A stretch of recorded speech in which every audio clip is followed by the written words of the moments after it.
Blog Talk Radio.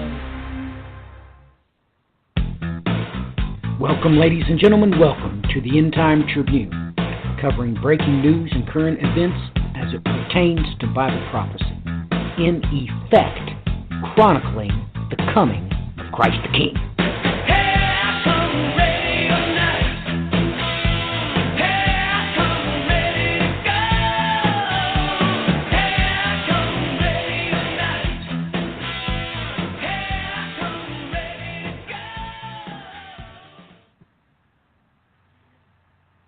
Welcome, ladies and gentlemen. Welcome to the End Time Tribune. It is a pleasure and an honor to be with you tonight, August the 19th, 2017, the episode that is the prelude to the great American eclipse. This comes on the heels. This week it was released that the USGS deems two Northern California volcanoes as a very high threat. All kinds of news this week about what has been going on in our government's White House. Lots of shakeups this week. Lots of changes in positions as the consternation just continues to flow across this nation. I do want to make one observation concerning thus. As I recall, all previous mainstream news organizations, after the vote had been decided and one president or another had been voted in, the news agencies would come out and say that we're all Americans and we need to support the president that has been elected. However, I don't remember that coming out of any mainstream news source. As a matter of fact, a couple of weeks ago, I took note that in the mainstream news, a lot of the articles do not refer to him as president. They just call him Trump. Now, as interesting as that may be, ladies and gentlemen, these are the facts. That exactly 40 days, the same amount of duration, this temporia saculum, that Jonah cried out to Nineveh. In 40 days, judgment would fall. Is Yom Kippur this year? I've been very hesitant in talking about this, but maybe I'll just bring that to light. I know that most of you are under the impression that you can do no wrong. But don't be surprised if on day 41 you're going about your business nonchalantly and all of a sudden you could swear that you hear a start gun. Why, you're gonna pull those pistols and whistle Dixie.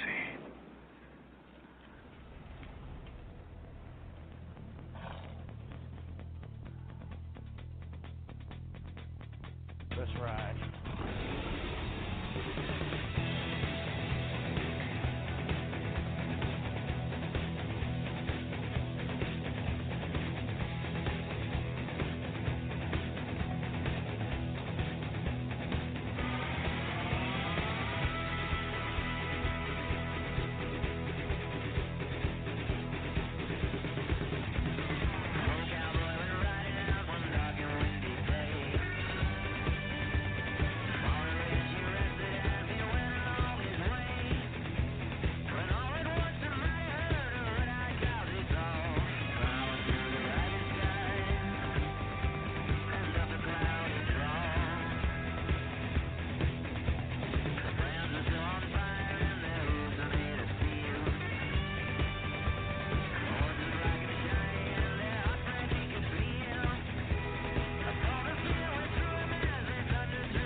Welcome, ladies and gentlemen. Welcome to the End Time Tribune.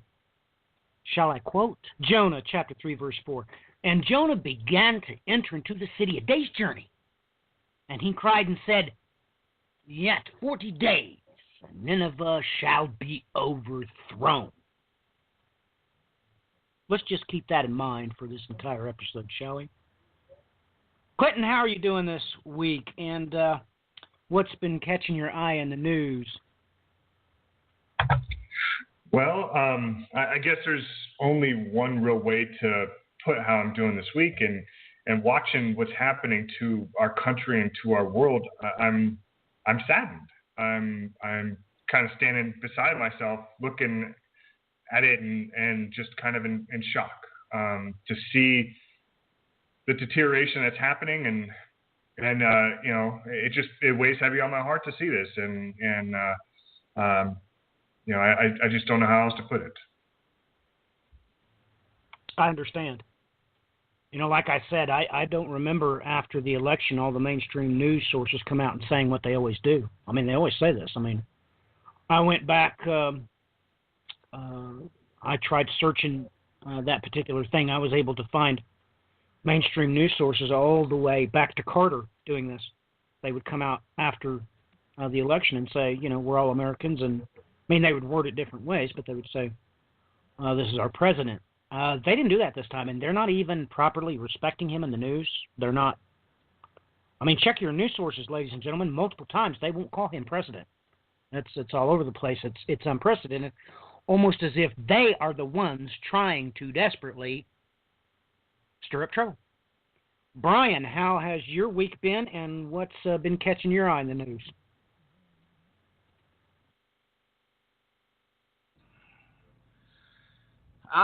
My week's been rather interesting, as usual, and what's been catching my eye in the news? A whole heck of a lot.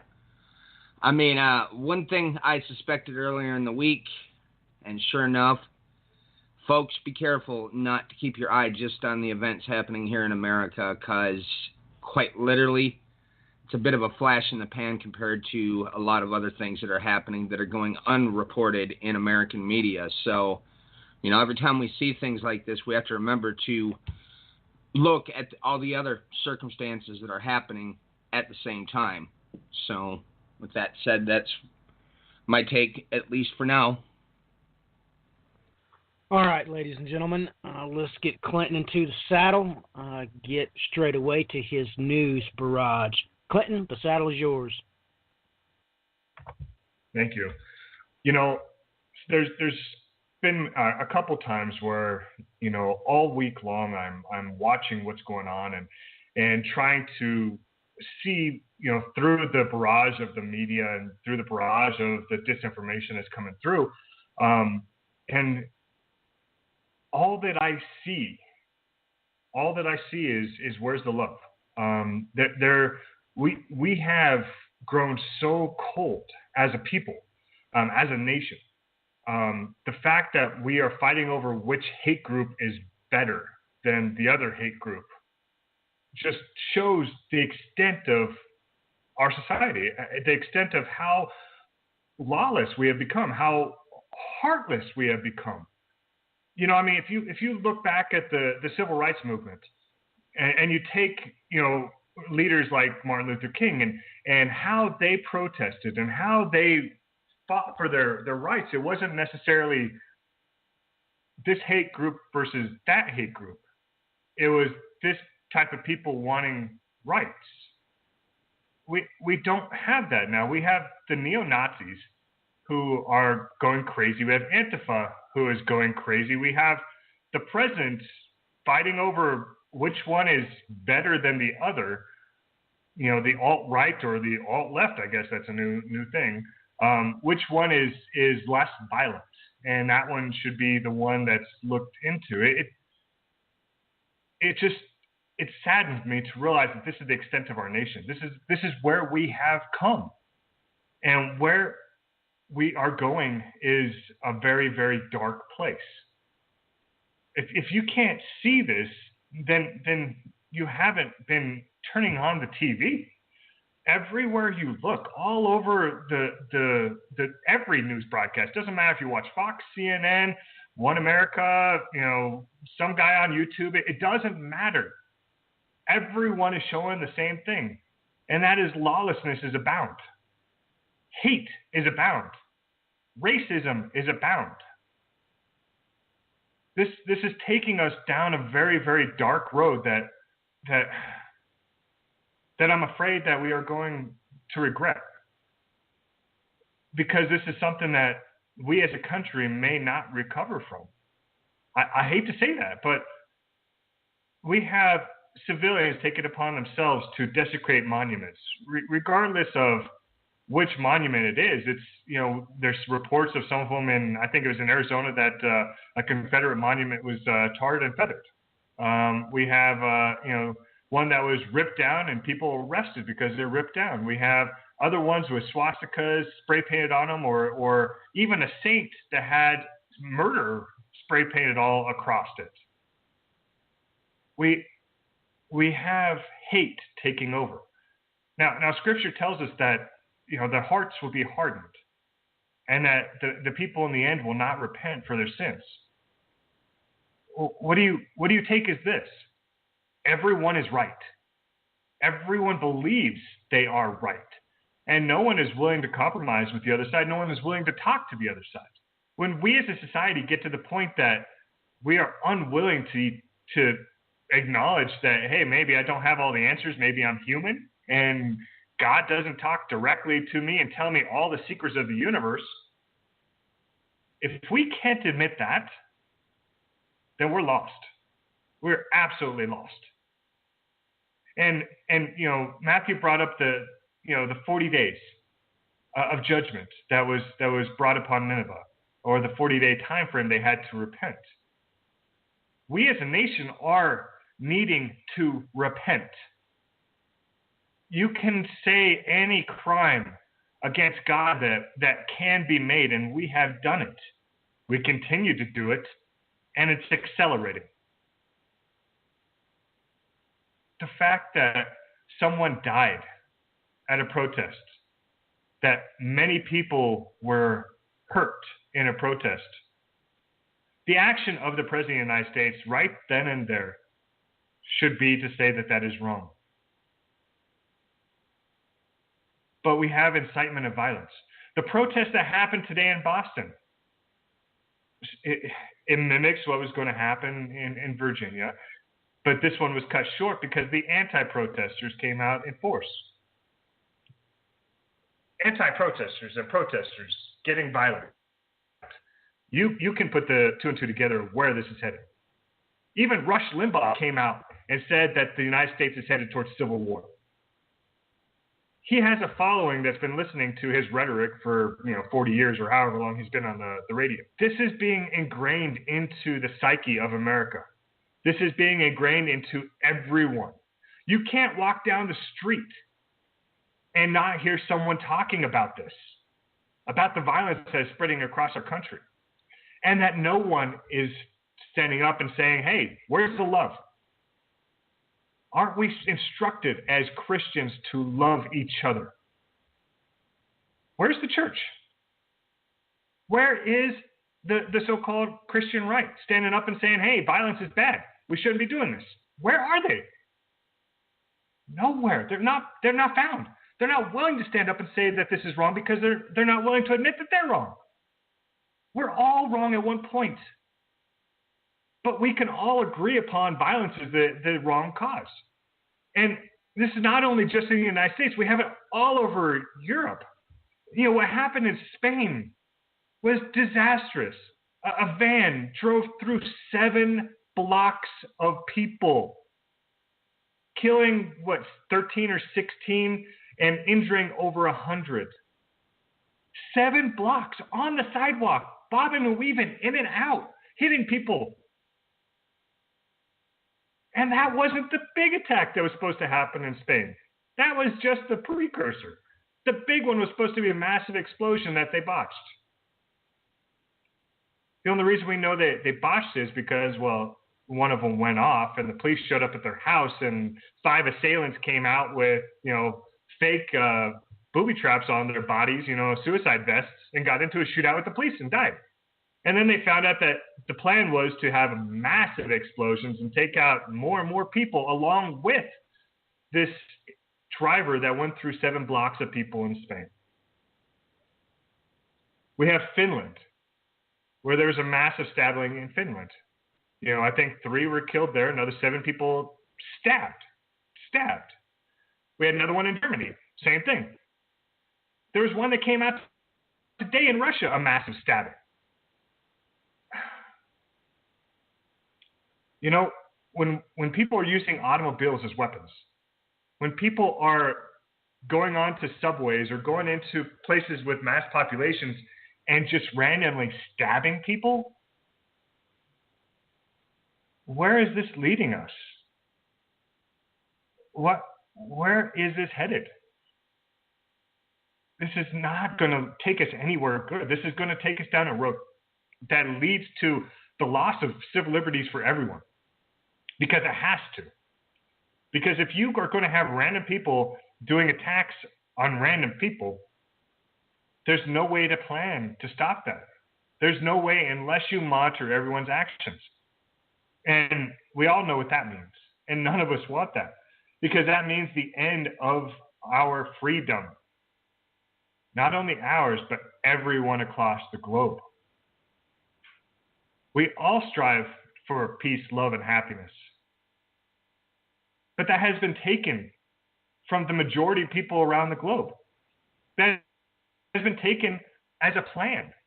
And you can see what I mean by a plan. If you have a population that's ranging from the age of 18 to 35, and that population has a high unemployment rate, which is happening in Europe, which happens in the United States, which happens all over the world, those people lose hope when they are their best working age. That's when they're in their best shape. That's when they are setting up their lives for their future. If they don't have that, they don't have hope. And those people get violent. History has proven that. That's how it works. And if you take away the hope and dreams of those types of people, those people within that age bracket, you can determine that they are going to get violent. They are going to cause chaos. And that's what's happening. This is by design. This is absolutely by design.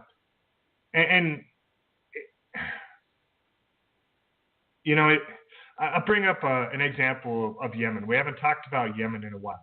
And this was very disturbing. I did not realize this, but, I guess migrant workers have been coming from Ethiopia and Somalia through the Horn of Africa for many, many years. And they go into the Middle East because there's high-paying jobs in the oil industry there.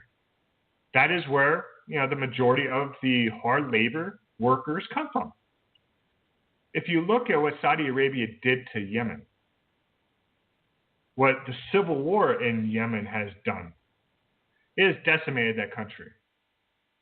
Cholera, last report I saw was over half a billion people or 500,000 people were affected. It was 500,000 people were affected by cholera and dying by the truckloads.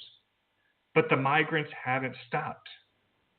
These people who are in worse shape or in horrible shape in Sudan and Somalia and Ethiopia are still going into Yemen, hoping that transport into the Arab world where the good jobs are is still open. So they walk directly into a cholera, civil war-filled country where they're dying. This is by design. If you want to stop the workers from people that you don't necessarily like, you take out the gateway, you stop the workers, oil production goes down, you make sure that your enemies don't have their workers, you control the oil industry. What's going on across the globe is not by chance. This is put into place. And Scripture tells us this is going to happen. Everything is falling into place. Everything. And then you throw in the eclipse that happens on Monday. The massive amounts of people that are moving to go look at the 2 minutes of totality of this eclipse. They showed a 4.5 minute video of the highways in Oregon that were already jammed up before the weekend even got started, of people heading to go look at this eclipse. Gas stations in Wyoming are running out of gas already. And it's not even, it was Saturday, and I heard this on Friday.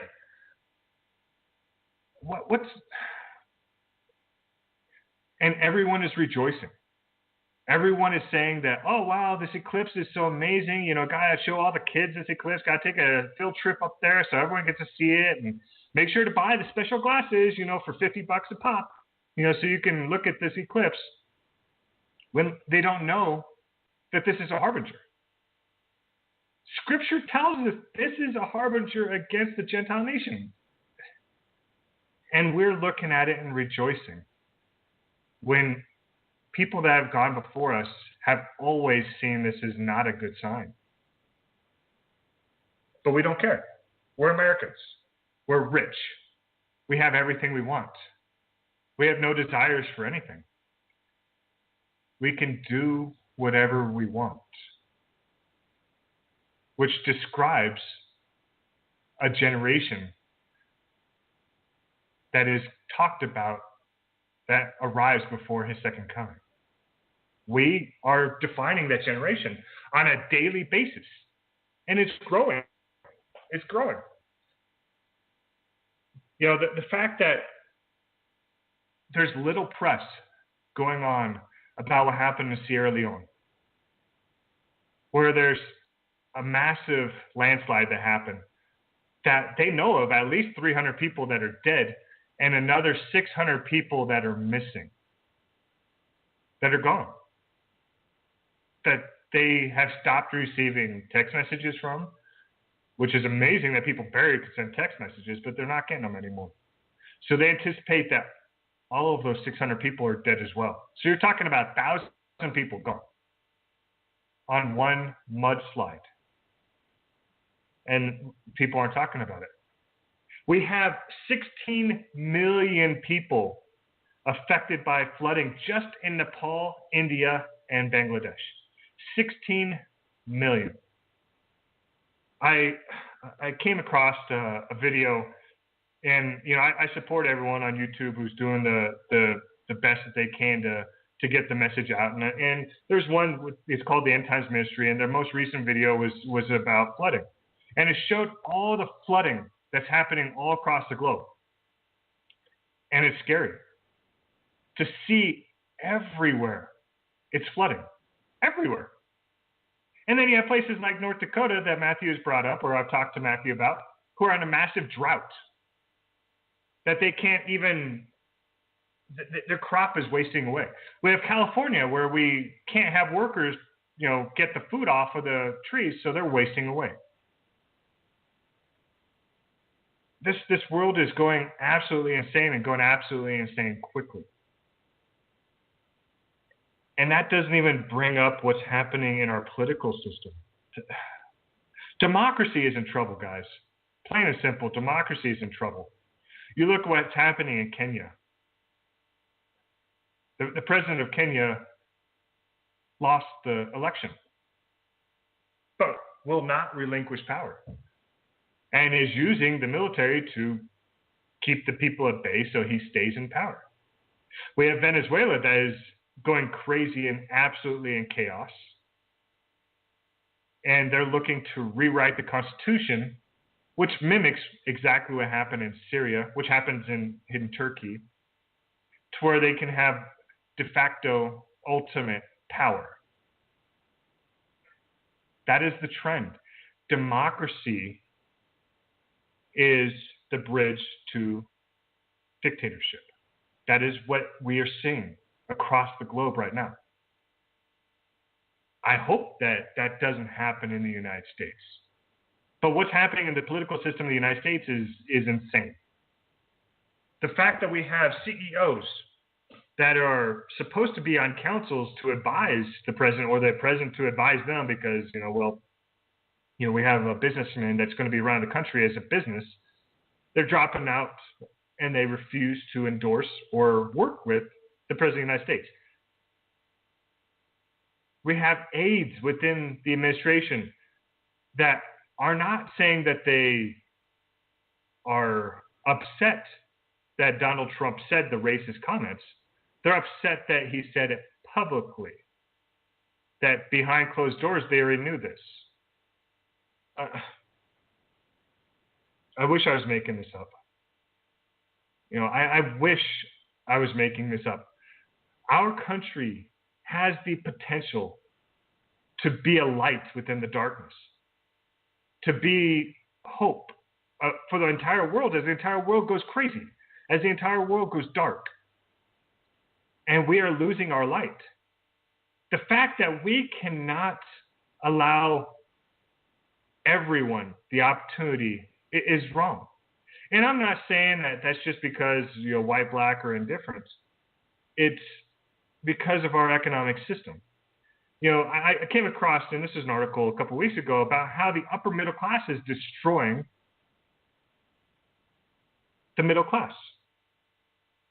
It used to be the ultra rich siphoning all the money, and if you want to believe that that's true or don't, just look at Donald Trump's penthouse and you can see everything is ordained in gold, and that's just siphoning money directly into him. Well, the upper middle class is doing the same exact thing. And the problem is it's causing the middle class to starve. There's reports that there's numerous office workers that are homeless, that they can't make enough to buy or rent an apartment. So they're sleeping on the benches in the park and then, putting on their tie and going into work the next day. Something's wrong with our society there. California is coming up with a way to where individuals will get payment from the state to allow homeless people to live in their house or to have a bedroom in their house because they're having such an issue with homelessness in California. This is the economic system that was put in place that, a lot of people once called trickle down. Give the money to the rich and then they're supposed to trickle it down. The only problem is nothing ever got trickled down. Well, if you base everything strictly off of numbers and you monitor your company strictly off of numbers and you never interact with the actual individuals that work for you, you're never going to know what the individuals are going through. I came across a report of a CEO who was shocked when he actually went down and talked to his employees and realized how much they were struggling. And he didn't know because, he just goes off of, the average of this, the percentage of that, and everything's in line. And we've got to make sure our profit is here because shareholders need to make their money. And his employees were starving. And he had no clue. That is what's happening. We have forgotten how to care. If one of the litmus tests to show that you know how to run a good business is to make sure that you have money. If you don't have money, chances are someone's not going to allow you to run their business. But if you have an economic system set up to where you are not going to be able to get to that level unless mommy and daddy actually gave you the money, then you continually recycle the same families, the same people. And then the ones that are not part of that select group are left behind. And that is what is happening. That is why retailers are struggling to the point that they are. Because the middle class has been the engine of our economy and our nation that brought us to prosperity. That engine has stopped because they have no gas. They have no money. Everything has been taken away. The fact that you have to work 120 hours a week if you make minimum wage to afford a 2-bedroom apartment is ridiculous. Plain and simple, ridiculous. But according to the inflation numbers, everything's only at 2%. But everywhere you look, food prices are going through the roof. That's inflation. But the number's not indicating it. The number's not real.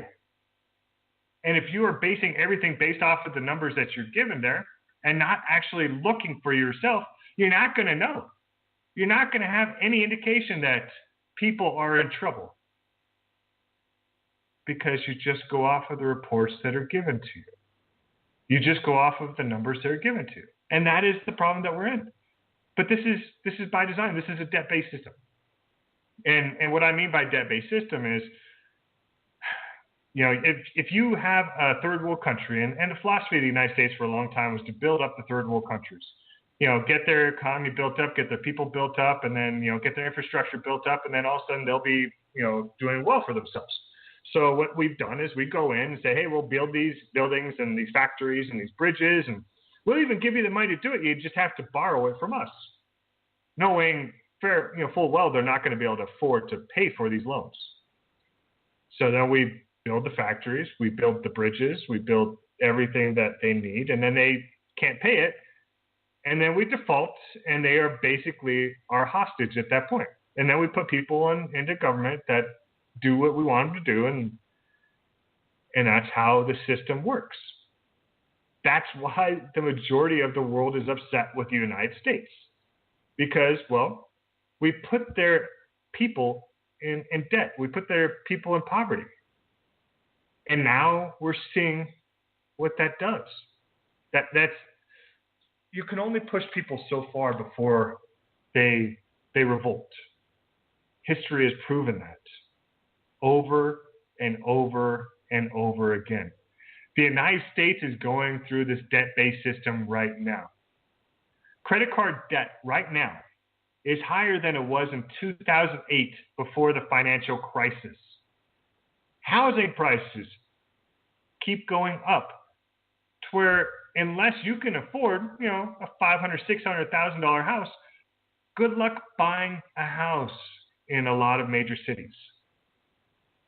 But wages are not going up. That only points in one direction. This system's not going to continue. But if you look at the stock market, we're at almost 22,000 for the Dow. It doesn't make sense. Bitcoin hit 4,300. It's doubled in a month.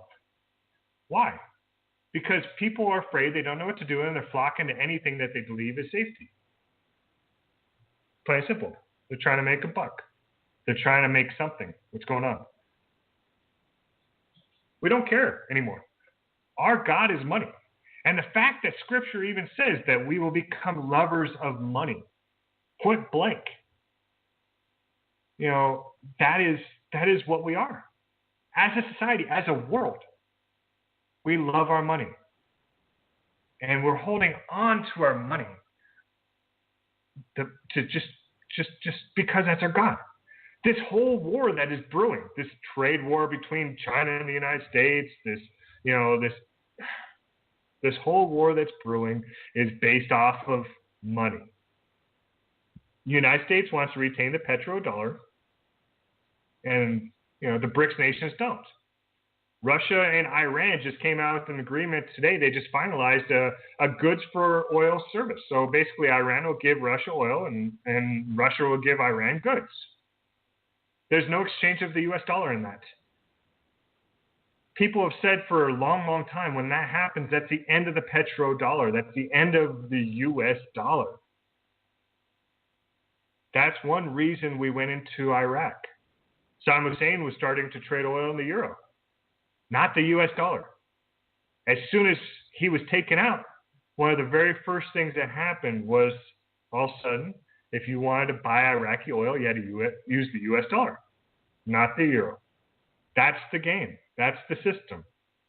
That's what this war is brewing. Now, when it comes to North Korea, everyone's like, oh, he backed down. He's not gonna bomb or nuke Guam. Like it's, like he's being a wimp for not nuking Guam. We should be rejoicing the fact that he didn't nuke Guam. I mean, I can't believe I'm saying that, but yeah, we should be rejoicing he didn't do that. And instead, on Monday, the same day as the eclipse, the United States and South Korea is doing their joint military drill. Then North Korea said, hey, we will talk to both of you, just don't do this drill. And instead of us talking, we're doing this military drill. So we're egging them on. Calling his bluff, showing how big our hands are, whatever you want to say. It's stupid.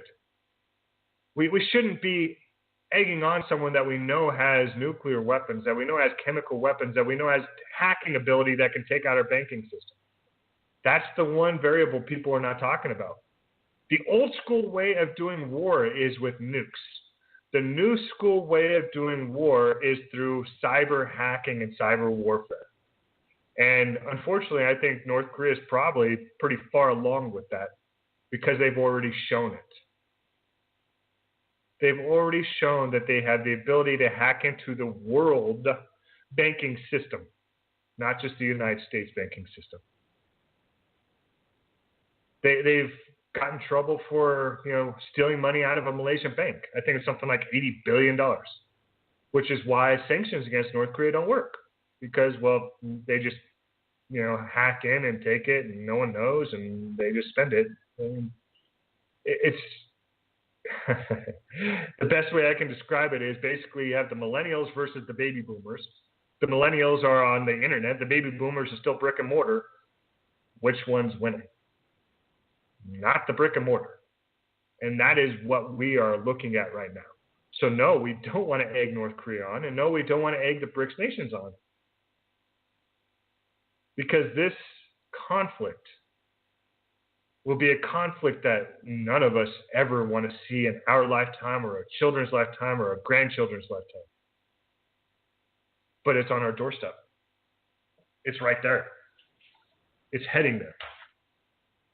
Now, on a completely different topic,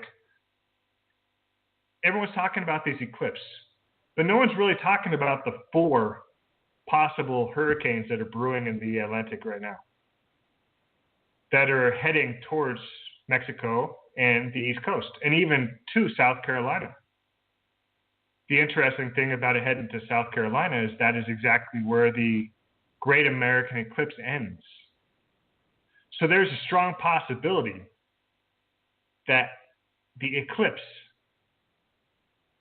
hits South Carolina at the same time a hurricane hits South Carolina. I don't think any of us ever fathomed that idea or ever thought that would happen or what kind of superstorm that may create. I remember the superstorm that hit New York City that, was a snowstorm and a hurricane hit at the same time. And the destruction that it did.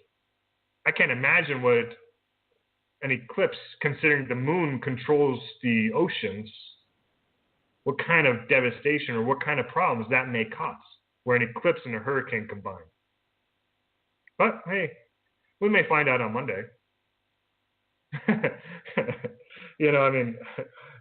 try to say that nonchalant, but, that's the fact of the matter. We will find out on Monday. If it does anything, or what kind of destruction it comes from it.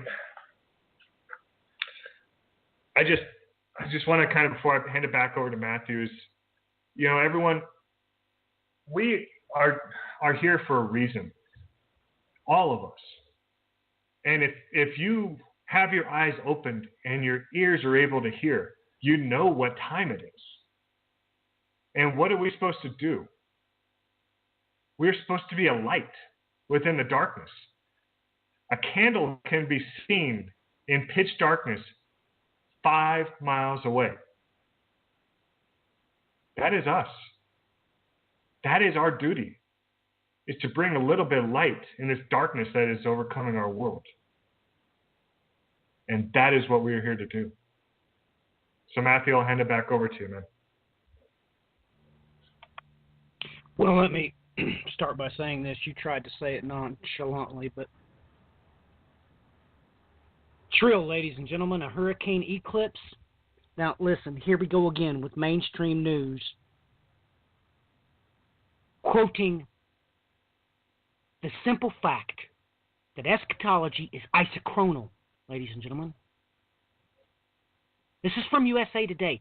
Why do you think they used this vernacular? Hurricane eclipse, something new under the sun. I'm not being very nonchalant with you, am I? Let me read from just some of this. But this time, many sky watchers are wondering whether there will be an additional participant or participants in the cosmic dance.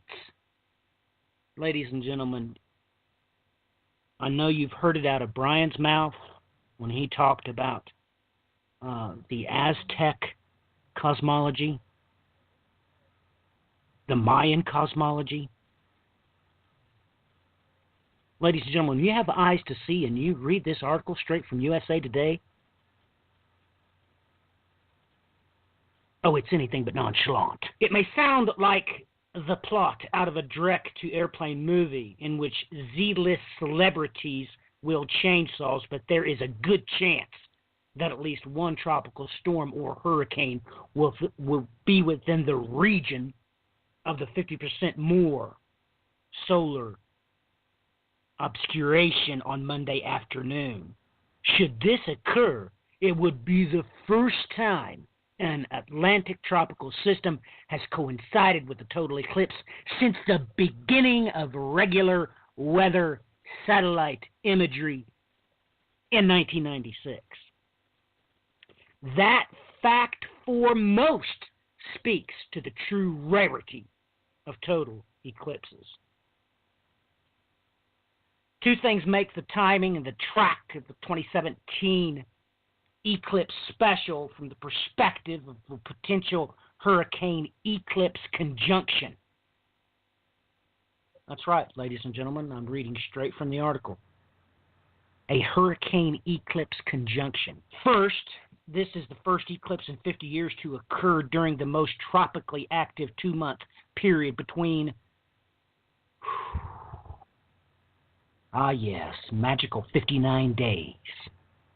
August 15th and October 15th, second after leaving the U.S., the path of totality will cross from the Carolinas south and east into the main development region of the Eastern Atlantic, prime territory for tropical cyclones in late August.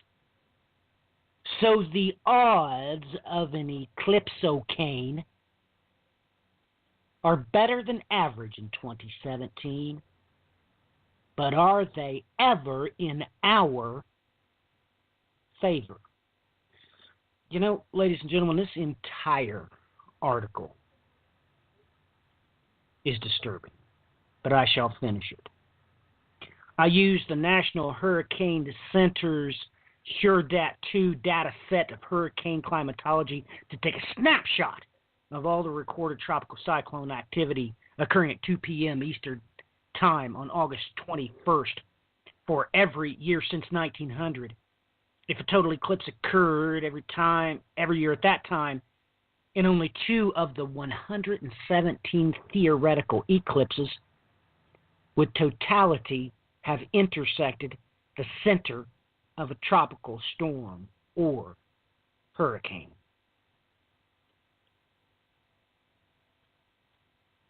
So Clinton's right. I guess Monday we'll find out, won't we? We'll find out. But I was at least pointed enough to point out to you what I just recently shared with everybody. Ladies and gentlemen, the Lord your God determined there to be 6 seasons, no matter what you think. Genesis chapter 8 and verse 22 says that there are 6 seasons. He done that because of the lunar cycle. Each season's 59 days.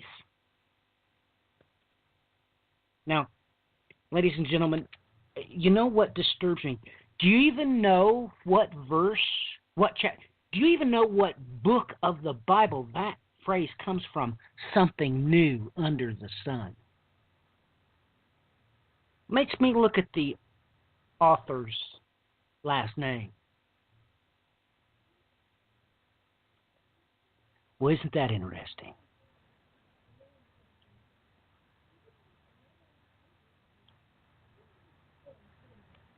Isn't that interesting?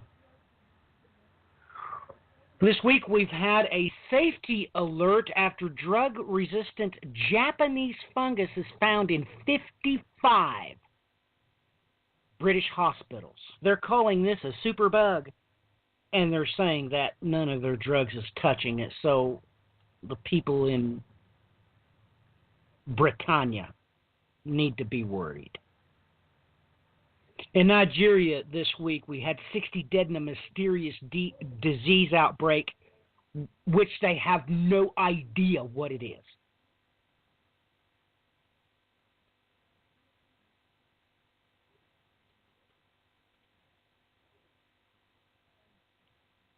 On top of that, I keep trying to bring this to your attention.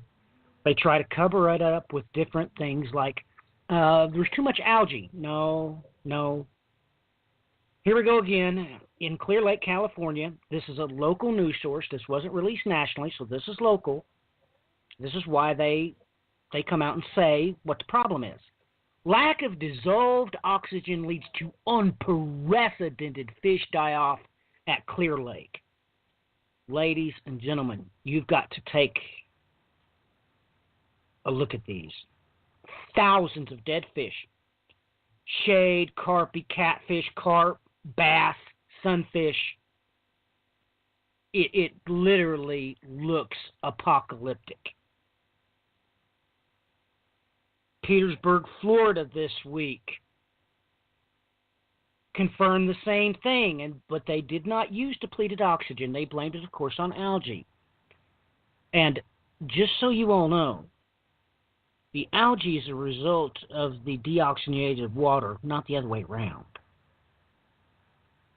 But, ladies and gentlemen, it was just looking at the pictures. So I had to go to Facebook and scan for pictures. Oh my goodness. Just didn't know how to put into words what was going on. Because crabs, at any rate. You know, ladies and gentlemen, I'm worried about Iceland. Boy, that was random, wasn't it? You wasn't expecting that, were you? Well, this came out today, and this week, and it's extremely important because Iceland has nearly eliminated Down syndrome through abortion. That's the headline.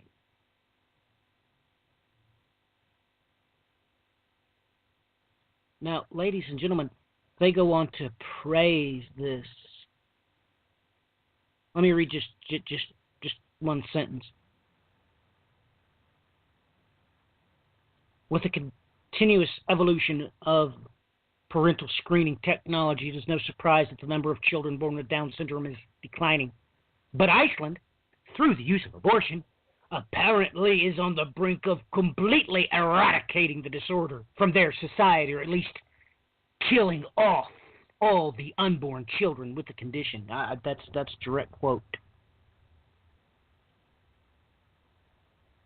Ladies and gentlemen, you better figure this out real quick. Most of you that are part of the private side of this ministry know full well that I have did extensive work with such of God's children. And I'm here to tell you, beyond any shadow of a doubt, He mingles them among us for mercy. They absolutely love Him without condition, irrelevant of what you do. So, it tells me that Iceland's probably real high on the hit list.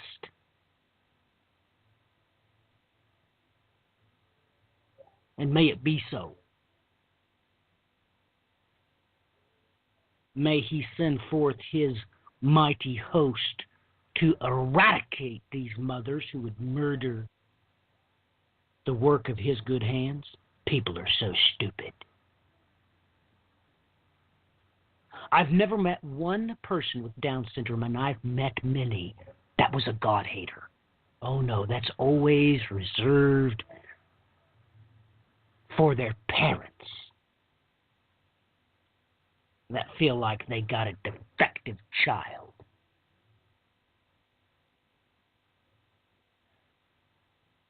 May these children wind up in the hollow of His hand, and may these parents get the fist of the other. Been kind of entertaining this week. The daughter of a very famous evangelist come out this week warning of potential judgment according to this eclipse. Even the Farmer's Almanac jumped into it today because or this week, because they're predicting a rough winter ahead. And let me target here on something.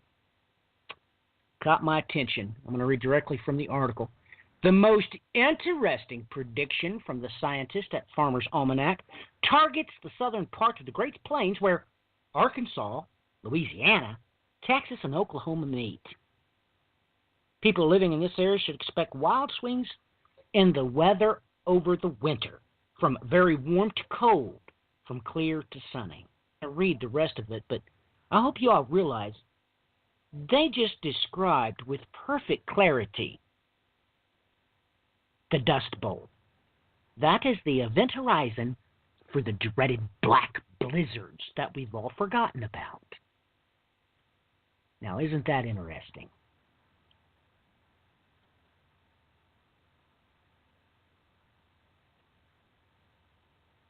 It is getting ridiculous, ladies and gentlemen. This is absolutely ridiculous, this article I'm going to read, but it's the truth. If you think that Donald Trump is not a financier, I don't know how to explain to you that he is. Been trained from the beginning to do this very thing. Don't you realize that once the POTUS realized how valuable his tweets were, they were actually more valuable than what comes out of the mainstream media's mouths. Don't you realize he could capitalize on that? This is a case in point. Of course, here we go again. This is from a British news agency. This is the title. Donald Trump wipes $5.7 billion off the value of Amazon with a single tweet. First paragraph.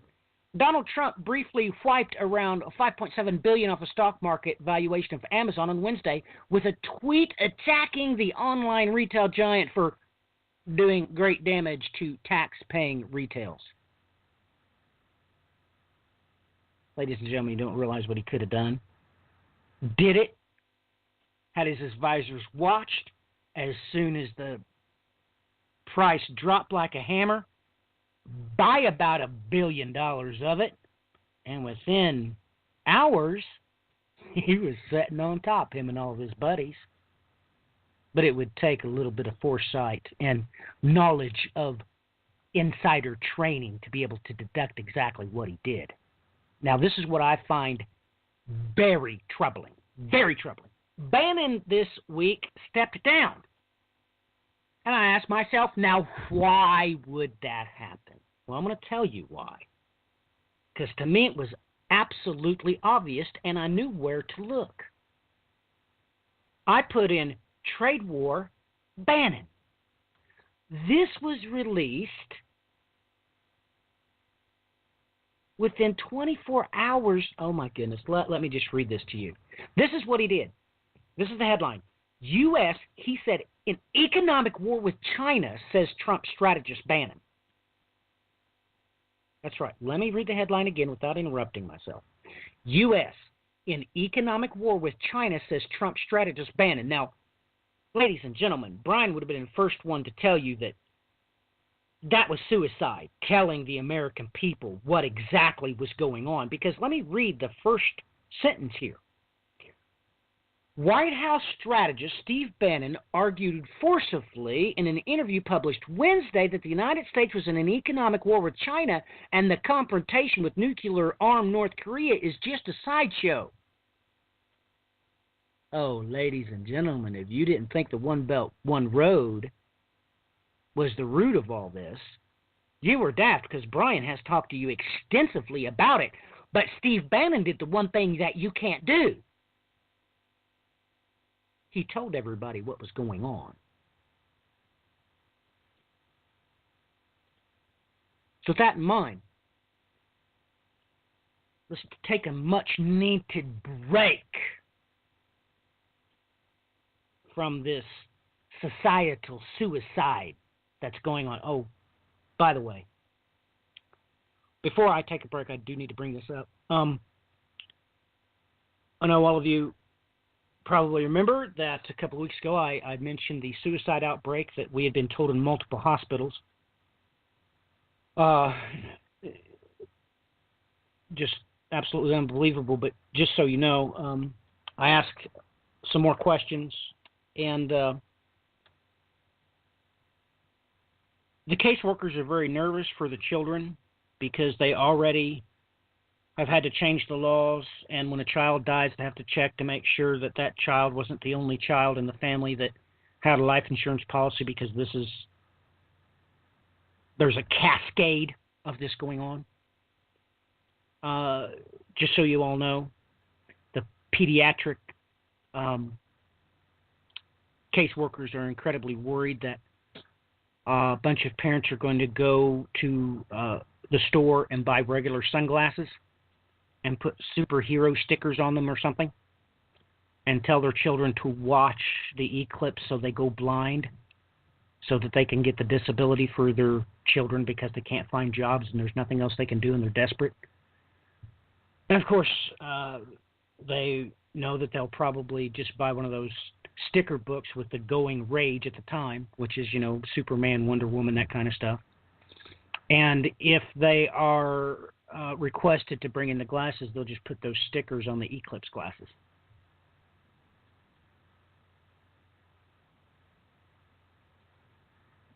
By the way, I also knew where to look, and on a national level, they're afraid there's going to be a rash of suicides during the eclipse as well.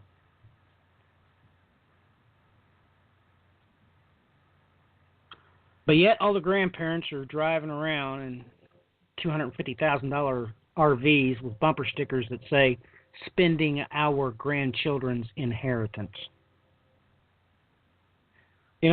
I don't know what Job would say about that, but we seriously need to take a break from this societal suicide news. Let's listen to what the Lord our God to describe in Job 13 through 16. God help us all. But most importantly, come hell or high water, may God help the children. We'll be back in 10 minutes.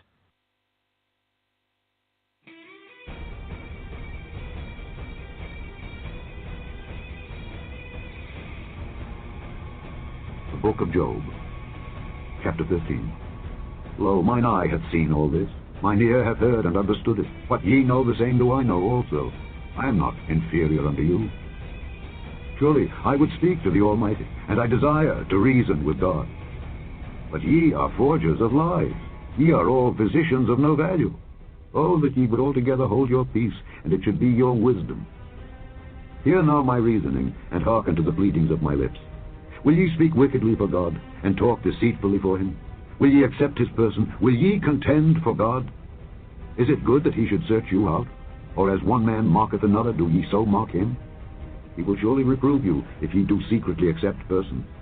Shall not his excellency make you afraid, and his dread fall upon you? Your remembrances are like unto ashes, your bodies to bodies of clay.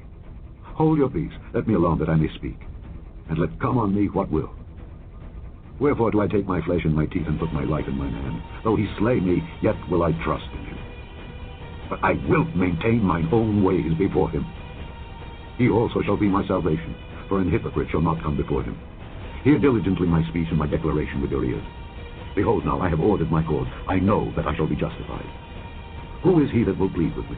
For now if I hold my tongue, I shall give up the ghost. Only do not do things unto me, then will I not hide myself from thee. Withdraw thine hand far from me, and let not thy dread make me afraid. Then call thou, and I will answer. Or let me speak, and answer thou me. How many are mine iniquities and sins? Make me to know my transgression and my sin. Wherefore hidest thou thy face, and holdest me for thine enemy? Wilt thou break a leaf driven to and fro? And wilt thou pursue the dry stubble? For thou writest bitter things against me, and makest me to possess the iniquities of my youth. Thou puttest my feet also in the stocks, and lookest narrowly unto all my paths. Thou settest a print upon the heels of my feet. And he, as a rotten thing, consumeth, as a garment that is moth-eaten. Chapter 14. Man that is born of a woman is of few days and full of trouble. He cometh forth like a flower, and is cut down. He fleeth also as a shadow, and continueth not. And dost thou open thine eyes upon such an one, and bringest me into judgment with thee? Who can bring a clean thing out of an unclean? Not one. Seeing his days are determined, the number of his months are with thee. Thou hast appointed his bounds that he cannot pass. Turn from him, that he may rest, till he shall accomplish as an hireling his day. For there is hope of a tree, if it be cut down, that it will sprout again, and that the tender branch thereof will not cease. Though the root thereof wax old in the earth, and the stalk thereof die in the ground, yet through the scent of water it will bud, and bring forth boughs like a plant. But man dieth, and wasteth away. Yea, man giveth up the ghost, and where is he? As the waters fail from the sea, and the flood decayeth and drieth up, so man lieth down, and riseth not. Till the heavens be no more, they shall not awake, nor be raised out of their sleep. Oh, that thou wouldest hide me in the grave, that thou wouldest keep me secret until thy wrath be past, that thou wouldest appoint me a set time, and remember me.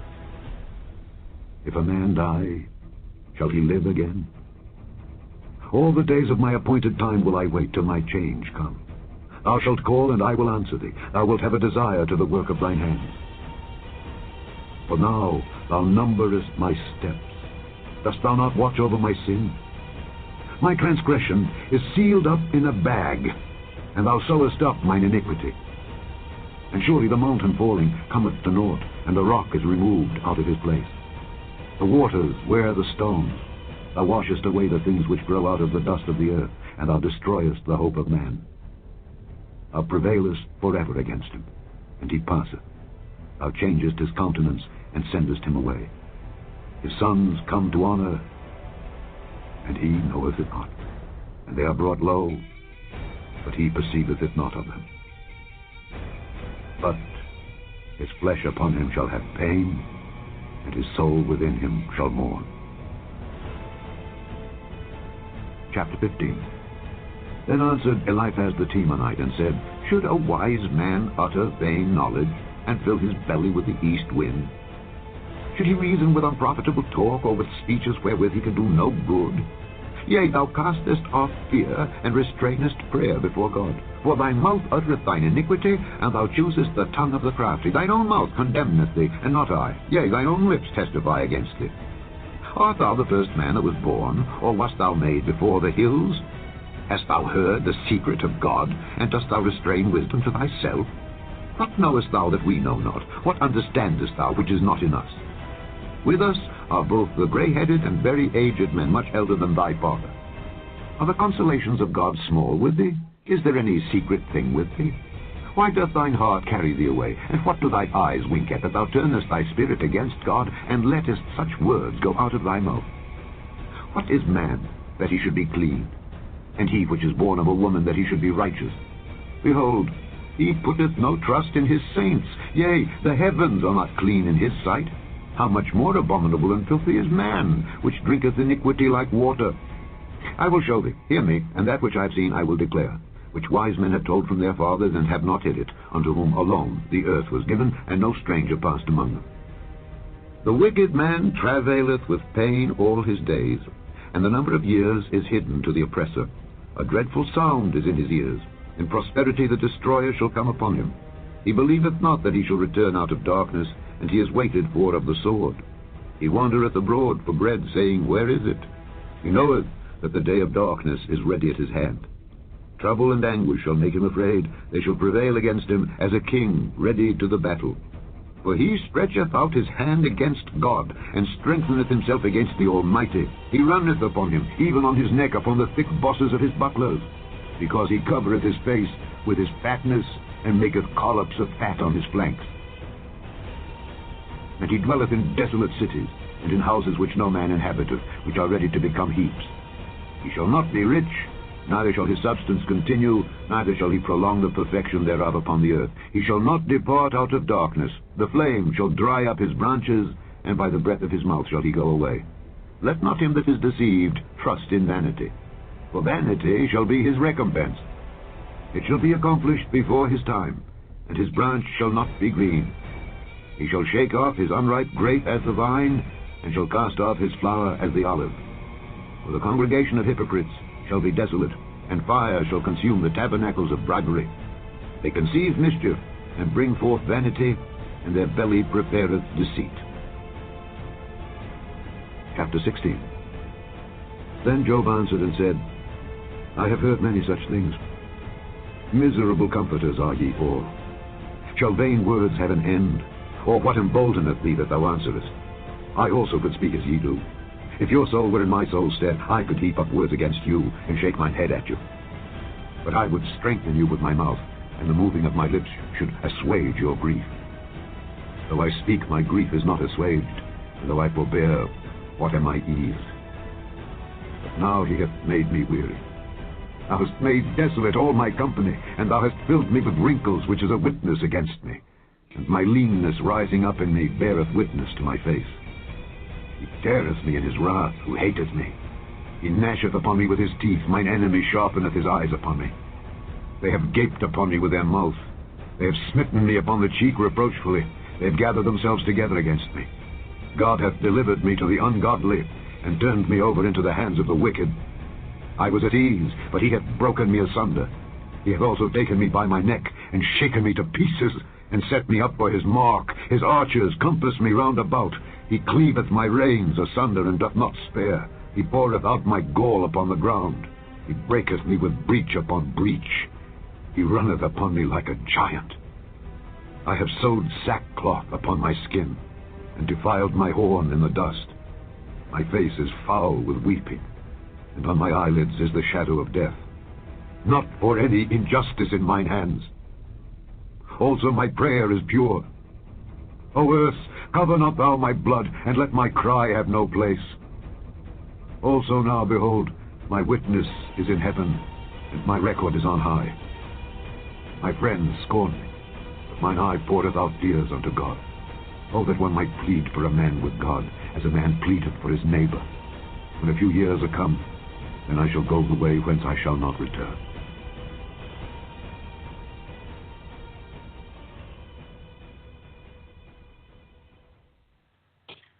Welcome, ladies and gentlemen. Welcome back to the End Time Tribune. It would seem that Clinton needs to put his 2 cents in about my diatribe, so let's go ahead and get that before Brian jumps in the saddle. Yeah, thanks for letting me talk about this, Matthew. But I was not aware of what Iceland was doing with the people that have Down syndrome. Anyone, if you have not been around someone with Down syndrome, they are angels. There's no other way to put it. They're the most peaceful, loving individuals that I've ever met. And I just posted a video on my Twitter of a good friend of mine, Todd Martz, who has passed now. But if you want to look into the heart of people with Down syndrome, this video shows that. I mean, my life is different now, being involved with someone that has. I can't even say that's a disability. I would say that's a gift. And the fact that Iceland is looking to eradicate it, that hits me hard. That is uncalled for. That is wrong, and that is taking angels from this earth. That is the most horrible thing that can happen. So I just had to say something. No, that's all right, Clinton. I understand. That's why I formally put forth a request myself. May the host of heaven be sent to gather recompense for these God haters. Brian, before I get too stirred up, do you have the saddle?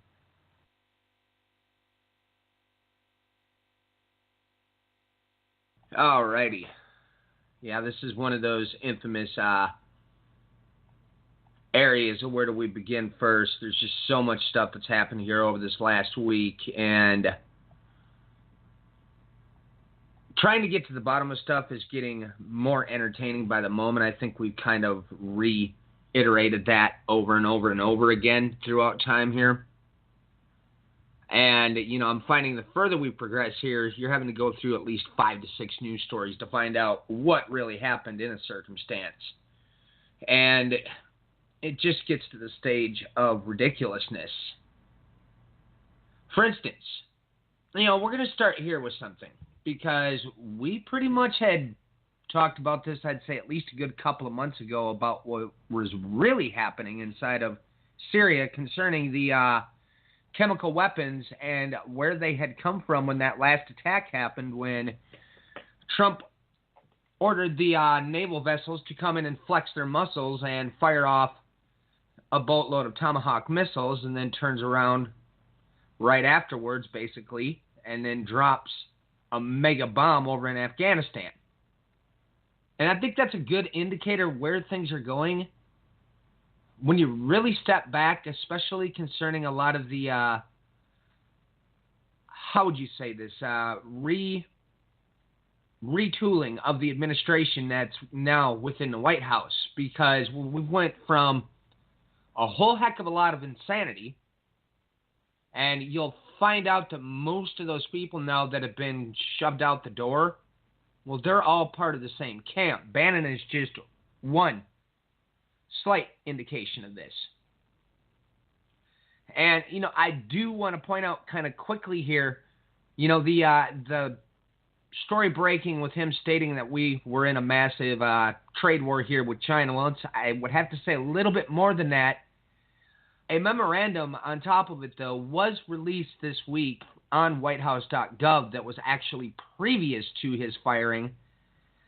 And it pretty much stated that they were going to start going after China for intellectual property violations with copyrights and so forth, and a whole bunch of other areas they were going to start investigating them over. Well, literally, I'd have to say before Bannon leaked it, whitehouse.gov had already stated it. And a lot of us, I think this is something that people should do, that continue on watching for these things. I would strongly advise hitting that whitehouse.gov on a daily basis and looking through the legislation they're dropping out. We also had, in the midst of this week, we had a great big infrastructure bill go up. And, to break it down, it's a rather lengthy little bill. But one of the big things that is in this is dropping the time for approval on something. But the main thing that they sort of singled out was environmental protection. And to a degree, I think that's kind of key to understanding the shakeup we've seen in this administration. Because there were two factions, essentially, that are now running the right wing in the United States. After Manafort had essentially been removed for connections with the Ukrainian government, I'm not going to play the Russian game, folks. He was involved with the neo-Nazis that overthrew Ukraine. So let's just leave that light. But after that, the Bannon crowd and that whole network was brought in through alignments with funding through the Mercer family. Yet what we see now is one by one, they've been swept out of the equation. And we've literally got the full-blown neocon establishment running the show. And to take it up even a notch more, well, folks, these people are all tied into the oil business on a major level. I think that's very important to keep an eye on.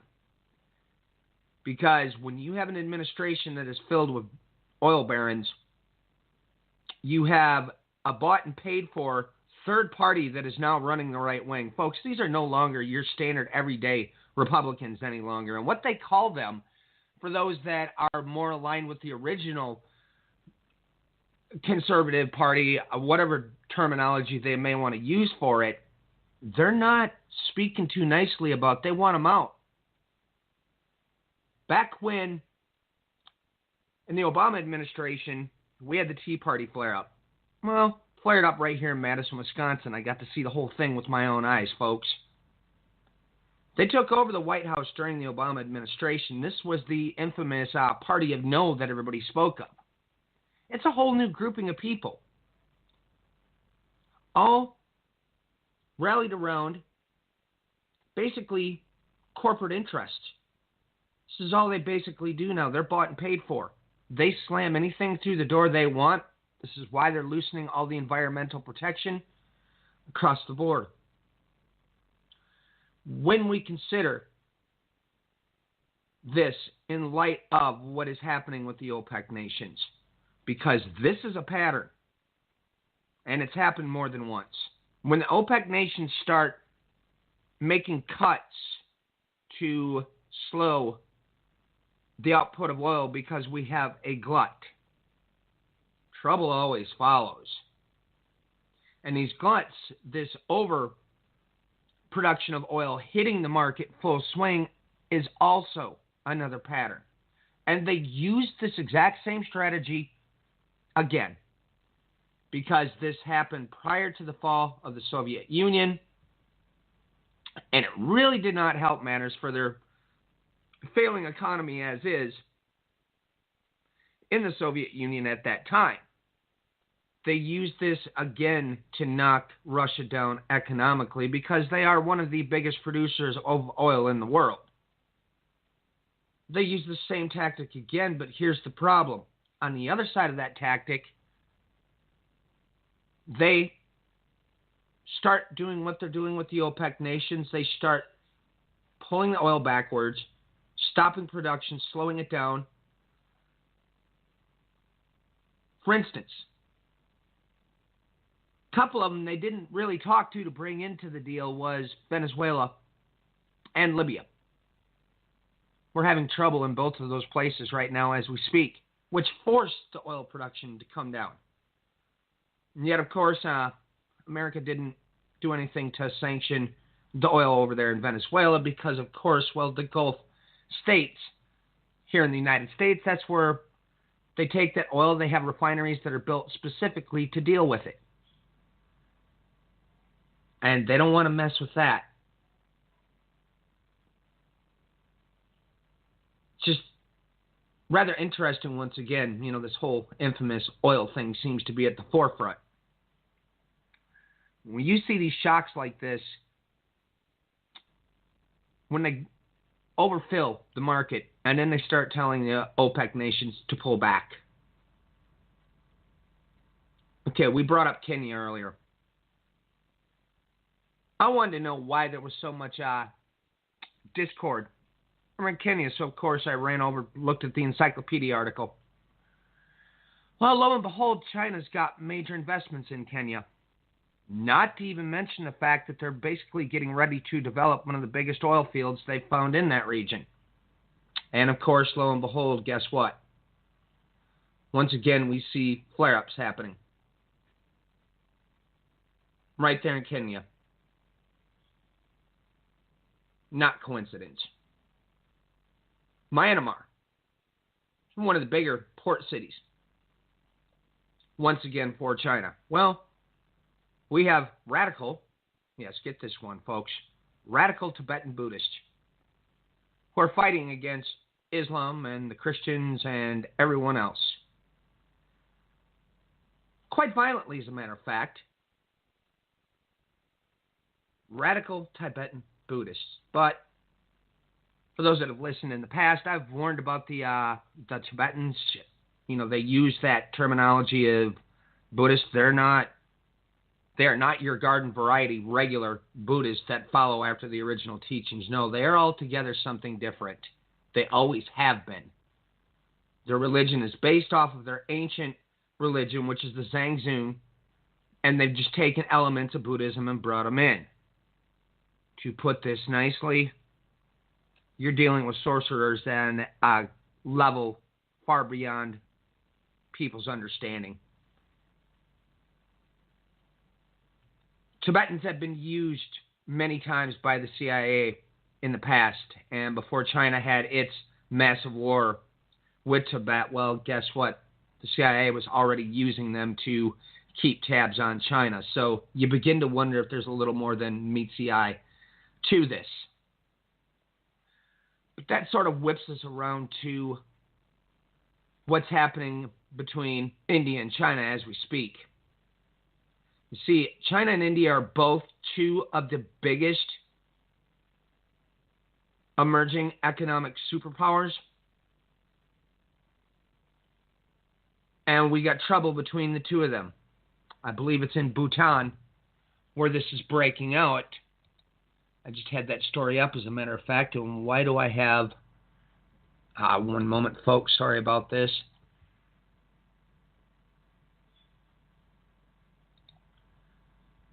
Apparently pop-ups just randomly show up now with my web pages. That's classic. Well, I did have it up here a minute ago. Bhutan, yep. India-China standoff in Bhutan.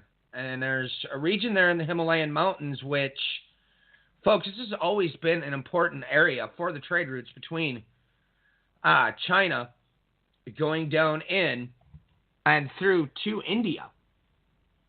This has always been a heavily disputed area throughout ancient times. They had to deal many times with the ancient Hun, the Hanu, as they were called in ancient times, to get down into this corridor. This is one of the most important places for the ancient trade routes of the Silk Road. And once again, it's right here standing in front of us, being a major spot of contention again. This is not coincidence. Not by any stretch of the imagination. But yet what I find ironic in this, and to a degree a little bit on the confusing side, as far as the Shanghai Cooperation Organization is concerned, you see, for one, they have a clause within the agreement of those nations to come together that anybody that attacks one of these nations, they're immediately supposed to come to the defense of. And here's the problem. India and China, and Pakistan for that matter, are all part of the Shanghai Cooperation Organization as of the last major meeting. And yet we're having clashes between these two. And then there's Pakistan. Democracy. Yeah, the biggest failure in history. I mean, do you want me to be truthfully honest?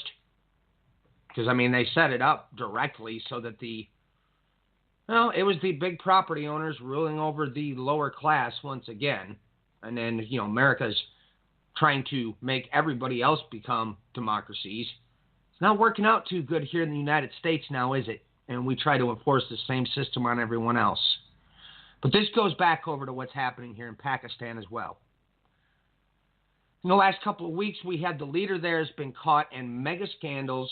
And for about the umpteenth time in a row now, the military has had a coup and has overthrown this leader. You see, we've got so much turmoil just in this one corridor between India, China, going from India, Pakistan, Afghanistan, and then lo and behold, up here to China. Yet did everybody catch what started happening as of yesterday? Trump was sent out with Pence came back from the South American meetings, which I would keep a close eye on all of South America. A whole lot going on down there.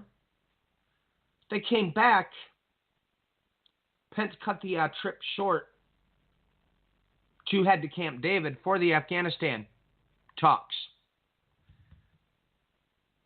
And with the rearrangement that we've had now, with the Mercer-Bannon clan being ejected from the equation, and we have 3 generals that are sitting right at the top of the staff, well, this is definitely leaning things more towards a military standoff as opposed to what was being spoken of before concerning bringing in Eric Prince and his mercenaries.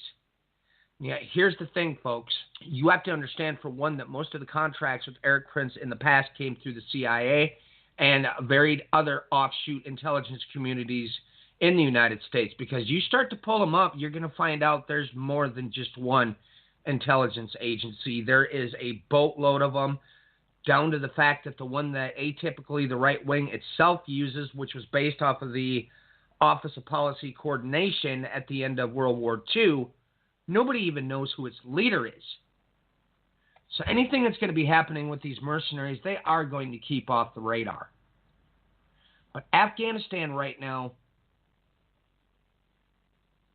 I would highly keep an eye on how they are going to, what decision to make there in the White House, because, look, historically speaking, no matter what, go back to Alexander the Great, keep going forward, Britain, everybody that goes into Afghanistan as this multi-year war rages on right now as we speak, it never pans out good for them. On top of it, there was an article that I came across yesterday that blatantly stated what was going on with the American companies that are already inside of Afghanistan. They're in there stealing all the resources. So this goes back to solidifying the resource grabs. And that's kind of the big thing that's really happening in the midst of the world as we speak. It boils down to resource wars. And whoever's got the biggest, richest amount of resources, they're going for that place. And you can just pull up the globe, start looking into what each nation has, watch where things flare up, look at how they flare up, see if they got the, how do you put this, the trademark color revolution or coup written all over them. Then you really begin to start seeing what's happening, because this is the same tactics they've been using for years. We can see it happening all over the planet. But that's, with Afghanistan, moving troops into that right now, that may be a sign of bigger things to come. Because let us not forget that Iran's right there. And they've already been mobilizing and arming the Sunnis to fight against the Shiites. But there's been some strange happenings between talks with a Shiite leader that's inside of Iraq, because a vast majority of the Iraq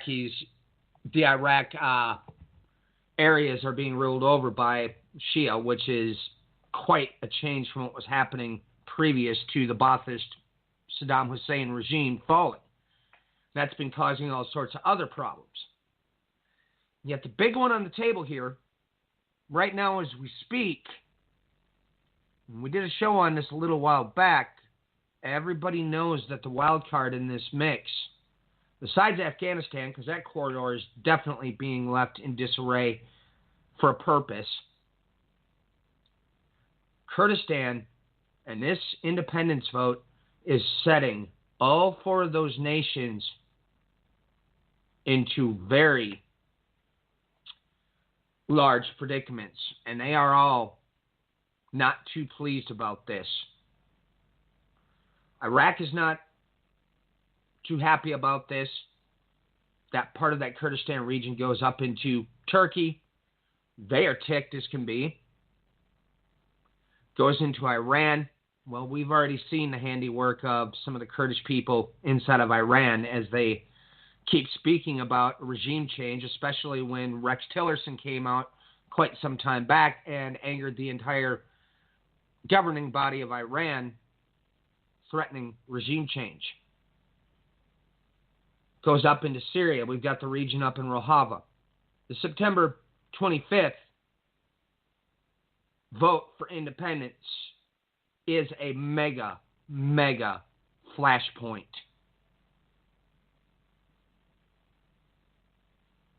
Also, threats have been coming out of the White House, State Department, UN, from all of the United States delegates. Once again, they're threatening to completely axe the Iranian nuclear accords. Even though contrary to every single thing that the IAEA is bringing out, or it might be IAEE, I can't remember some of these acronyms off the top of my head, but basically everything is stating that they are following everything that they're supposed to do, but of course, they just want to break that deal anyways. The Iranian leader is warning they keep on this course, it's not going to turn out good for anybody. They're already considering actions just opposed to the sanctions that have been thrown down on them now. This is leading to a spot where things are getting very tense. And then we have the circumstances in Turkey. Turkey is a loose cannon at this stage to just an unbelievable level. We had the signing of a missile defense system, I believe it's the S-300s off the top of my head, between Russia and Turkey. At first there was rumblings about this, and then lo and behold, well, it was signed. This is setting all of the NATO nations into heavy contention because when you don't have systems that work with the rest of the standardized NATO systems, this is problematic. Yet at the same time, I would have to say right now as we speak, I don't foresee that Turkey has NATO's interests at heart at all. Because not only on top of this, we have major alliances being made that are very troubling, at least in the eyes of how the United States administration would view that. But Turkey has definitely now aligned itself with Iran and Russia and that whole stretch with Syria. Just yesterday, on top of it, Syria had a great big, has already started initiating trade meetings. And basically everybody that stood by Assad during this was invited. Everybody else that didn't, well, they weren't. And then you get a nice little tidbit down there at the bottom of that article where it states, well, we still have plans to oust Assad. Isn't that cute? Then we've got, let's see, Lebanon, Hezbollah, a lot of rumblings in that area, which are not good. But we go back around to what I started with Syria. Once again, folks, we told everybody about this so far back it is ridiculous. Well, now it has come out, and I didn't know if I should say anything or not because it's been a little difficult to track down the source coming out of Syria. But we can bring up the United Nations source. Supply of toxic agents to Syria violates chemical weapons convention. Russian UN envoy. Wednesday, Syrian Deputy Foreign Minister Faisal Mekdad said at a news conference that chemical weapons from the United Kingdom and the United States had been found in areas liberated from terrorists. Now, folks, how long back was it that we pointed out this is exactly what was happening, that the West was behind the chemical weapons getting in there? Well, here you go. This is right from the United Nations.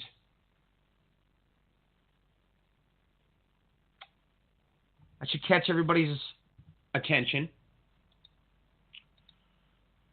In Israel this week, we've had a vast, how would we put this?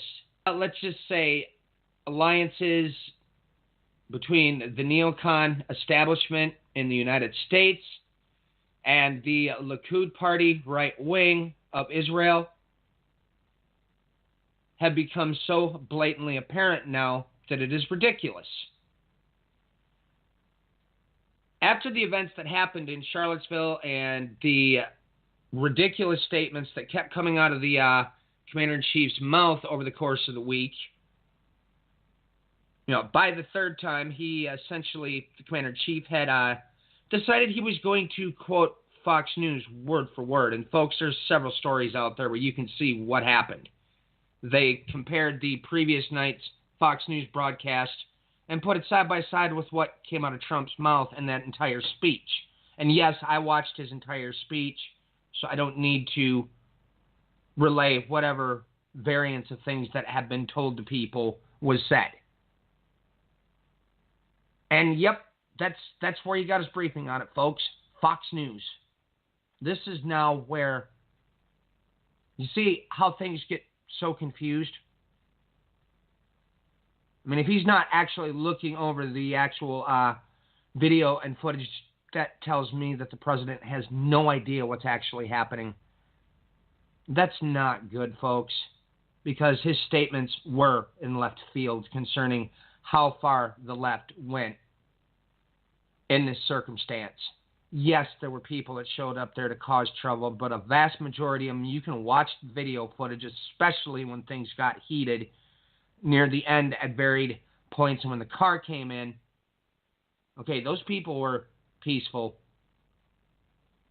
There was other events going on at the same time with the clashes between the left and the right where they were egging each other on, and the police just stood back and watched.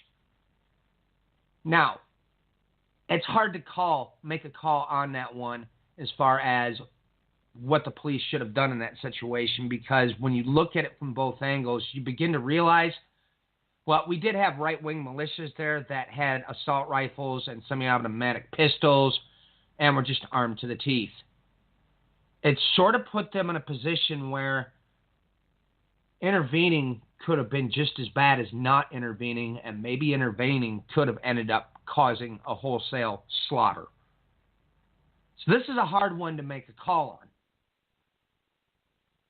But these comments that very slowly came out of Israel, and it was just a tiny little, everybody seems to think, I guess, that, the way to make statements to the world now is through Twitter, which is a little bit on the ridiculous side, I must say. But nonetheless, that's how they do things. And he tweeted out something condemning the Nazis, but it was very peculiar how it was worded. It took over 3 days. And it turns out that basically this boils around to more the fact that Netanyahu does not want to anger Trump because of the closeness between him and the entire neoconservative, theoconservative, whatever names we may want to give it, establishment. And folks, it gets a little interesting when you start to learn more about the details between this administration and, for instance, the Jared Kushner's family, because it turns out that Kushner's family has been connected to Netanyahu's family since he was a child. Netanyahu would even stayed at their house one time. They've known each other for some time. This gets bothersome when you consider all the scandals that are breaking out with Netanyahu as we speak. These scandals have been over and over and over again topic, but it's gotten so heated now it's ridiculous. And this makes me concerned for, well, I would say everybody's security across the world when you begin to realize that there's more corporate wheeling and dealing going on than there is anything else. And the fact alone that these things are so heavily affecting these leaders, no matter where you look, seriously bothers me to no end that that's really what's going on. We have more corporate interest at the heart of things as opposed to actually doing what they claim a democracy is supposed to do. That makes you begin to ask questions about the building settlements when you have real estate moguls involved, when you realize that they have found one of the biggest oil reserves sitting there in the West Bank, in, of all places, Megiddo. That really begins to make you wonder what is going on behind the scenes. And then we flip it around. Got the stuff going on here with the OPEC. And then we got the Saudi Arabian arms deal, which happened so far back. I just don't seem to get that. People, do you understand that all of this wheeling and dealing that goes on with Saudi Arabia, all the money that we keep putting into their pockets for this oil, you do realize that that's what's funding the terrorism. All that money is inadvertently going through these different mosques they set all up all throughout the Middle East. That's what keeps this whole thing spinning. And we've got our infamous propaganda experts here. That's what they do. As I stated before, Propaganda Jones has gotten to the stage where Well, they're all right calling for civil war, even though they say they're not calling for civil war, but it's so blatantly ridiculous, it's just unbelievable. They drop out completely absolute false facts, and then nobody checks them. Now, we talked about this one time and time again, and I think it's just time to set it straight. Okay, because out of that side, and a lot of people are not looking into what was actually said, and they're just following along. This statement keeps dropping out that George Soros had colluded with the Nazis, and he states this in a 60 Minutes interview. Okay, everybody, you can go out and find that 60 Minutes interview on YouTube. I would highly advise you watch it, because this is actually what was stated. When Nazi Germany was flaring up, his father moved him into the home of a godfather, and they basically stated that Soros was a Christian to keep him hidden from the Nazis. Now, yes, his father was out collecting the money and taking all the things away from the Jews. And at the same time, you got to understand, that's what his father was doing. He was being hidden under the guises of being a Christian with his godfather. You see, folks, that's not open collusion with the Nazis. That's disinformation. That's a blatant lie. It's these deceptions that these people pull off that are doing this rallying of people on the right. And they get away with it because nobody goes and actually looks at the real details. See, that's my main key point of this. This has not really anything to do with George Soros. It has to do with the fact of what kind of things they're doing to warp people's minds. Okay, on top of it, to make matters worse. Now, I've spoken great lengths about him, and I don't really care about not using names in this circumstance because, look, folks, this man ain't a Christian. Rodney Howard-Browne is out telling everybody that he's had a congressional aide tell him that the deep state is getting ready to take out America's commander-in-chief in a physical way. And then he turns around and he's trying to rally up, just like the neocons did in 1984 when they decided they were going to come in and take over the church. He's trying to rile up his legions.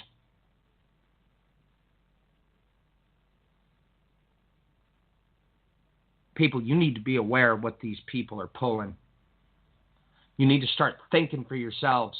If your mind has been renewed, you should be able to see beyond this.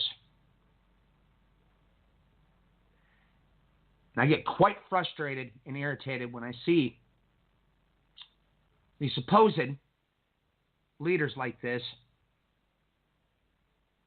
within these heretical movements, because that's what the signs and wonders and health, wealth, and prosperity, it is a heretical movement. It always has been. It contradicts the Bible on every stretch of the imagination. They are preaching a false gospel. If they're preaching a false gospel, then what in turn does this mean?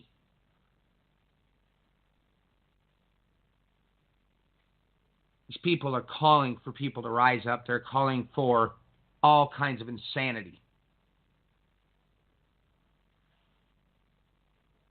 And that's the whole thing. You know, everybody, they're running around and saying the judgment's coming on the United States, and the United States needs to repent. But yet not one of them, not a single one, states that it's the church that needs to repent. Where does judgment fall, folks? For whose deeds? But they neglect to say this.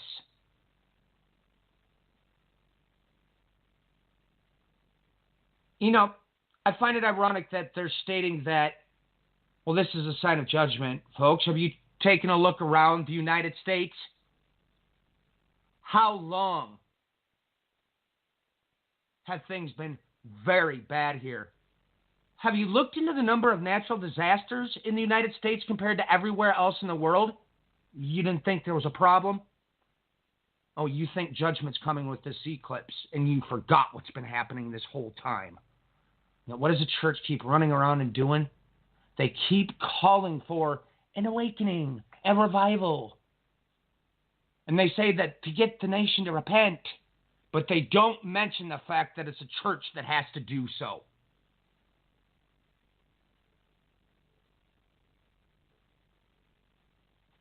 This needs to stop. And if you're out there listening to these people that are pulling these stunts, that are calling for you to rise up and a revolution and good grief, turn off whatever you're listening to or watching or whatever it may be and stop putting that garbage into your mind.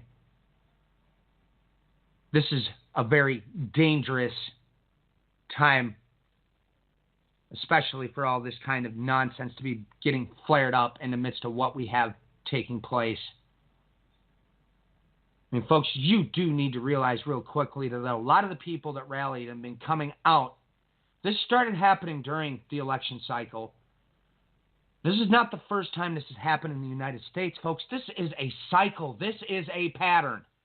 This is not the first time that leaders have run on a racist platform, pushing anti-this, going against this group and that group. It's not the first time. This is a pattern. This has happened many times, and so has the civil disruption on the streets. Or have people forgotten the 60s? Do you not remember all the massive protests that happened there? Let's go backwards. How about the time of the New Deal in 1930? No, folks, this is a pattern. It's happened before, and it's happening again, and you should have expected it. At the same time, ask yourself for a moment, why is it that these people that they are stating are on the left? Even though, so I guess that standing up against racism, standing up against slamming on and hating other people, that now puts you on the left? That's ridiculous. No, folks, this is a lot of what's been going on. People have been fed up with it for quite some time, and they came out to speak out against it. It's been happening since the election cycle started, and it's raged and ramped up to a whole new level.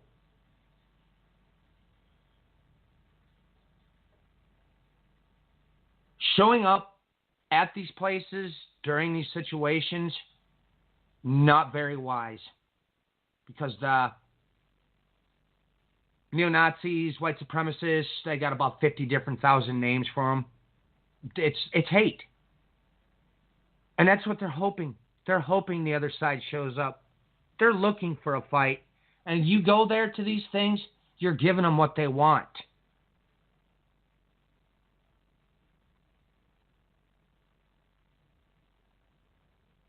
People to speak up about things, yes, you are to stand up against this stuff. You're not to show up there, though, to get caught up in the middle of the violence. It's just that simple.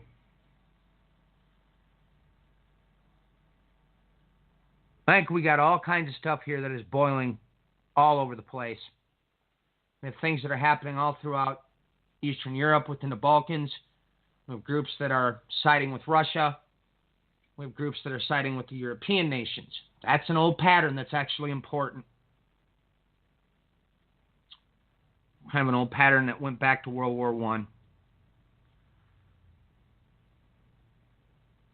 just makes you wonder.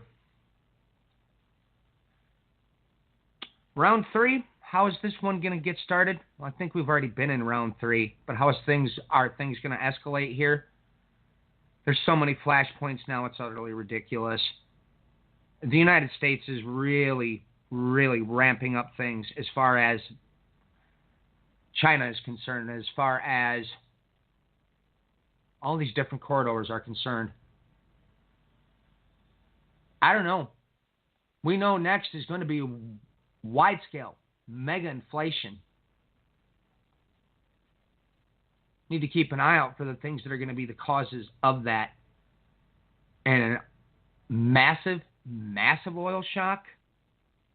Let's say something happens to Saudi Arabia, for instance. Folks, if you looked into the figures of what that would cause on a global scale, I believe it's like 1 out of every 4 barrels of oil used in the United States is coming from there.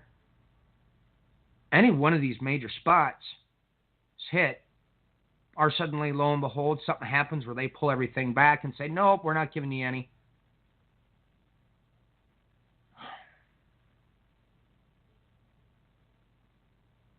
It's a lot of stuff going on, folks. I may have covered everything. I may not have. It's just too many things happening to even attempt to.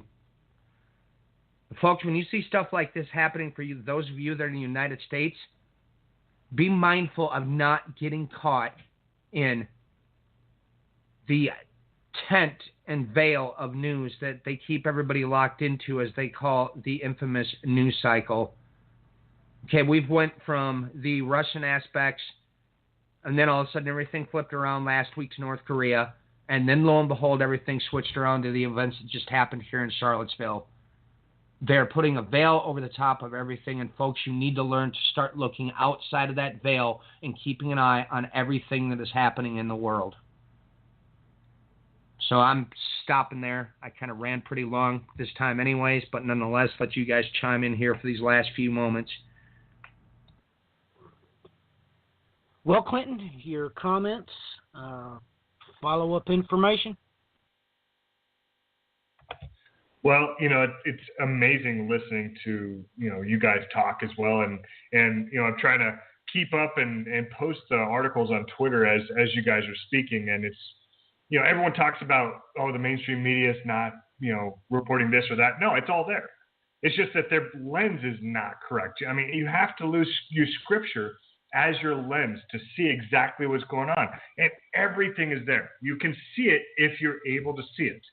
And the only way to truly see it is to know scripture and then to see it through that lens. And then it's amazing, absolutely amazing. The different spectrums from what I say, what Matthew says, what Brian says, and how it just puts the whole picture together to where it's amazing to watch it unfold. It is absolutely amazing. I mean, we just, ladies and gentlemen, do yourself a favor and do a news search for kleptocracy, because the whole world knows that's what we're in. I mean, let me read an article here. Well, I think this is June 31st, but you'll get the point. Kleptocracy charge level at Donald Trump. The article details that President Trump still risks charges of kleptocracy and profiteering from public office, said U.S. ethics chief Walter Trump. He has told a UK newspaper that the U.S. governance has become an embarrassment. Now, this is coming from an ethics chief that quit in mid-July. So, ladies and gentlemen, this is no joke. I mean, this is a direct quote from him. We're running around the world trying to promote anti-corruption measures, and we don't even have our own house in order, he said. Now we're anything but that, said Schwab, who among the 17 officials and candidates for office who have parted ways from Trump since he took office in January. Referring to the Trump International Hotel between the White House and the U.S. Capitol, Schwab said, it's wildly inappropriate for a hotel that he's leasing from the federal government. Ladies and gentlemen, keep your eye on that word internationally, kleptocracy, because everybody knows that's where we're at. Everybody knows it but the Americans. And ladies and gentlemen, please come to a reckoning with this, that comes from the Greek word that is in the Bible, God's holy word. So maybe you should do a Bible study on that word. You might want to think about it. Clinton, jump on here and give your websites, please. Yeah, for everyone that wants to see more information or to try to follow all the news sources that we reference, Everyone can check out my website, clintonkowach.com. My last name is spelled Kowach. Also on Twitter, just type in Clinton Kowach and you'll find me, and all the news sources are posted there so you can read the articles and verify everything yourself as well. And then also on Podbeam, you can find me with The Diligent Watchman. Thank you everyone for your support, and God bless you all. Brian, you want to jump on here and give all your resources, please? Yep. Main thing where I'm keeping a lot of the news as of lately is through Twitter, so you can find me there at Overt Attention Show on Twitter, and then some of the other stuff I put up on overtattentionshow.com, and that's pretty much where you can find me at, folks. Thanks for joining us, and God bless. Go Ladies ahead. and gentlemen, if you want to find me, I am Matthew Miller. Just look up the End Time Tribune. You'll run right smack dab into me. Ladies and gentlemen, let me just add that the barons and the bankers have created the perfect kleptocracy that really should be given its more general term. It's called a mafia state. Till next time, ladies and gentlemen, God bless. Godspeed.